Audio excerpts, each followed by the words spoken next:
خوب ببینید، اینجا آرامگاه محمد بن جعفر، فرمانده لشکر اعراب و متجاوز به خاک ایران است. آرامگاه او در غرب دسفول همه روزه با شکوه و عظمت خاصی پذیرای ایرانیان است که به زیارتش می روند، دعا می کنند و برایش دخیل می بندند. اما قسمت تأسف‌بار تاریخ اینجاست که در نزدیکی آرامگاه محمد بن جعفر، آرامگاه شخصی است که مردم او را نمی شناسند. یعقوب لیث صفاری یا همان رادمان پورماهک. رادمان با لشکری جنگید که فرمانده آن لشکر متجاوز همان محمد بن جعفر بود و این فرمانده هم در این جنگ کشته شد.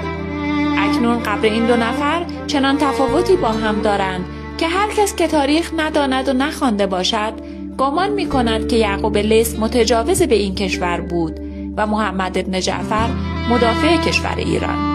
ملتی که تاریخ نداند محکوم به تکرار آن است. پس اگر ایرانی هستید تا می توانید این پست را به اشتراک بگذارید